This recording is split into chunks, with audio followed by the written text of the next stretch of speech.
Hello, podcast world. It is 9/11, 2020, September 11, 2020, at 1:10 a.m. And first, I'm going to start off by talking about Labor Day and what it entails. Like, hopefully, you had a good Labor Day weekend. Hopefully, you had a good Labor Day. Hopefully, you had no labor. Hopefully, you didn't go into labor. And hopefully, you didn't create any babies. That's all I'm saying. So, with all that being said, here it is, another national monument of a day, 9/11. Where were you on 9/11 is the question that they used to ask. Where were you when the towers fell? Um, Today, my brother came into town. We went to Dallas to pick him up from the airport, Love Field Airport, and it was cool. It was cool, you know. I'm glad for safe travel and everything. And you know, now I'm sitting here reflecting on the fact that, hey, look at what happened.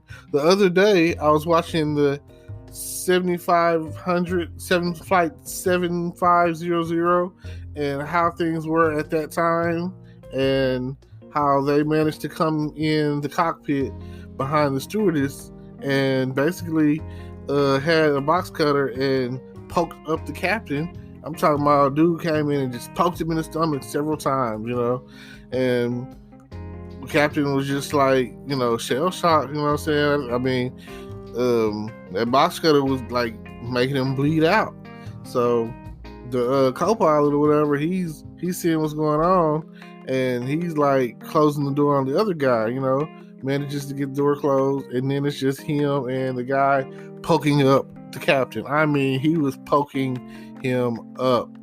And with all that being the case, you know, I was just like, man, I can't believe that in any scenario this was happening back then, or that this had happened. I don't know what to say. Like, how?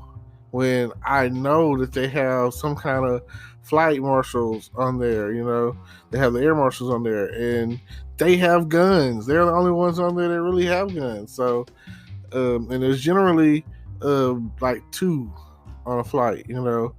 Right now, it might just be one because of the numbers, but I'm saying, like, there's generally one in the front, one in the back, and then on in larger planes, whatever, it's like 1, 2, 3, you know. And it makes me think about Harold and Kumar escaped Guantanamo Bay and how they were trying to go to Amsterdam so they could find Harold's neighbor girlfriend, you know, the girl that he was so much in love with. And at the end of White Castle, they end up kissing on the elevator in the hallway or whatever. And he's like, oh, I've been thinking about you every time I see you, all that. So I'm just saying, I don't understand how they got on the plane with box cutters, you know.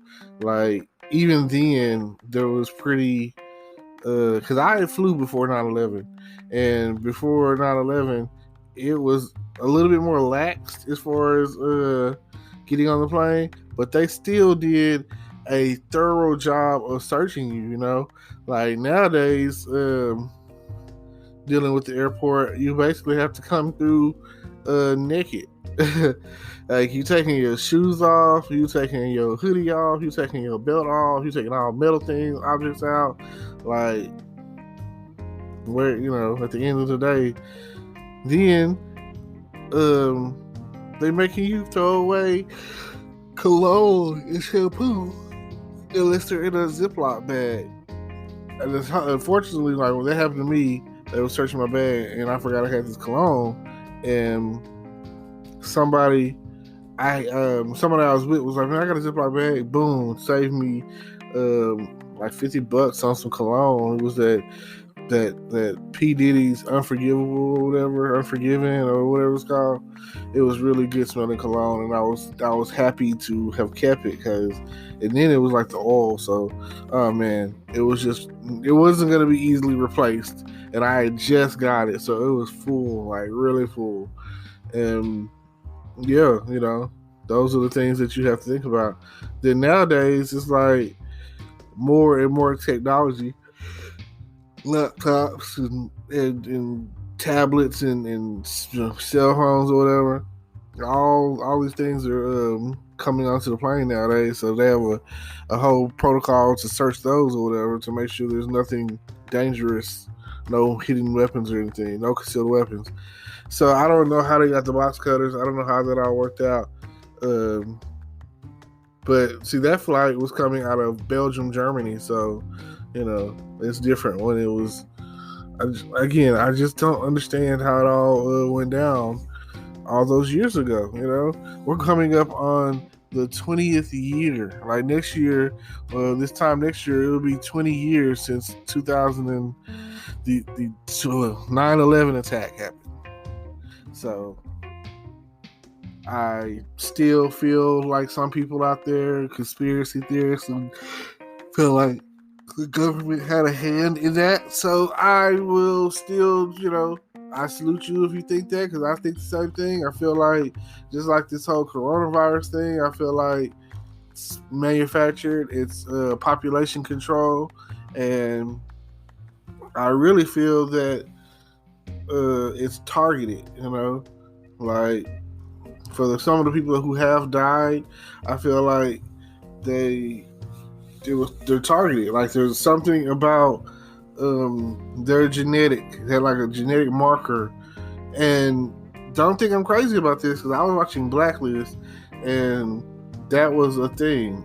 Blacklist, and I saw it, I think, on an episode of Scorpion, So I don't know if you've ever watched that show, but it's a really good show. It's about a team of geniuses or whatever. But anyway, genetic markers, genomonomes, or whatever you want to call it, in your genetics, that it targeted them, and it basically, whoever came in contact with it kills them. Like it made it like they had a heart attack or pneumonia, or they started bleeding out, or I can't remember all the side effects or whatever. Just know that if it was made for you to die, that virus or whatever, that's pretty much what ended up happening. And I feel like it goes back, all this genocide, mass genocide or whatever, is the equivalent of Thanos snapping his fingers. It's the equivalent of that. It's like saying, it's like a lottery. It's like saying, well, if you die from it, you die from it. You're supposed to die from it. And that's what the government, your Trumps, your Illuminatis, your whoever is out there, making these big decisions, just like situations like hurricanes. I feel like the hurricanes come every time Republicans are in office. I don't know. So, well, look that up.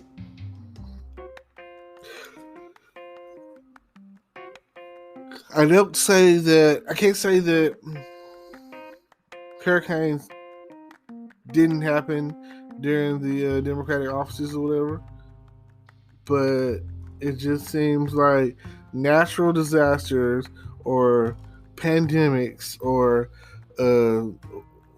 major events or whatever have taken place during the time frame which the Republicans are in office, and I feel like they just don't care. I feel like they don't care because I feel like the whole Senate office doesn't care.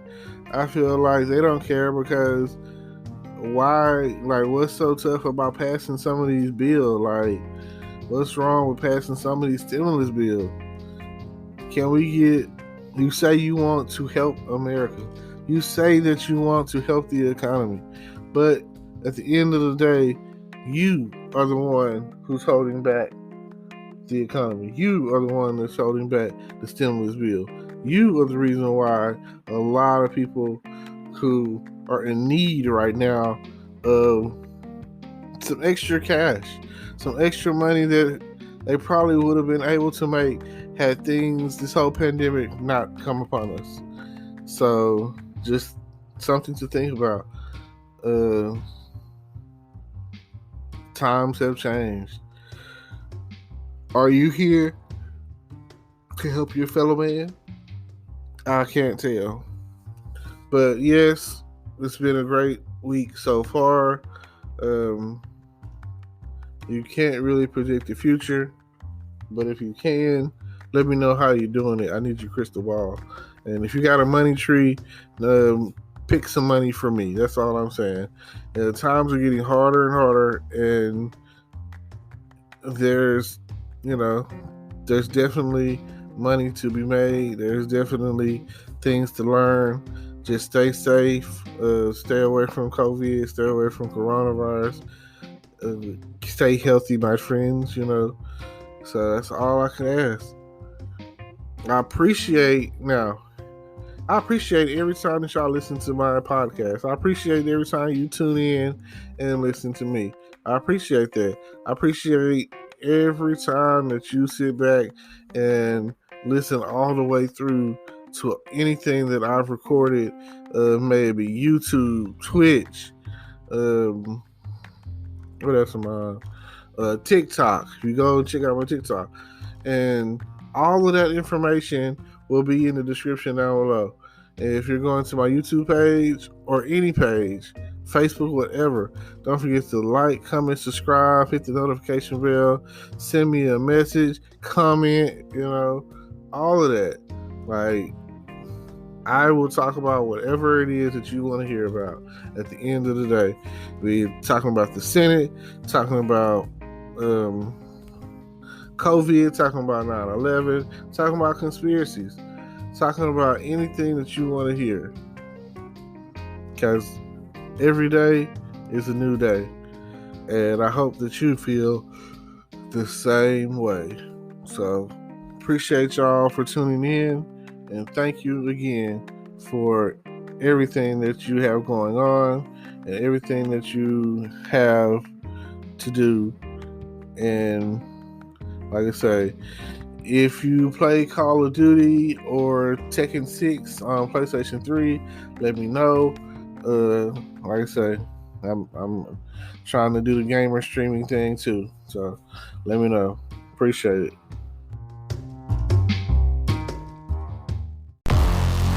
Hello, YouTube world. Welcome to my channel.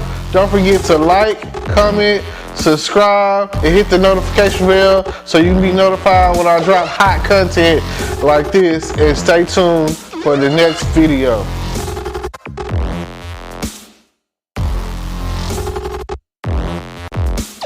Today is your lucky day. Today is the day that our $3 website works for you, paying you directly to your PayPal daily. Imagine $3 ongoing continuous payments to your PayPal account. Imagine falling asleep and waking up to $300 in your PayPal account. How would this make you feel? How could this help you? What bills could you pay? What kind of fun could you have? What does that retirement look like now? All for a one-time payment of $3. This website is DFY done for you, fully built and completely hosted, and never stops collecting payments for you. You have spent $3 on coffee on a regular, but that coffee won't help you create multiple streams of income. Click the link below.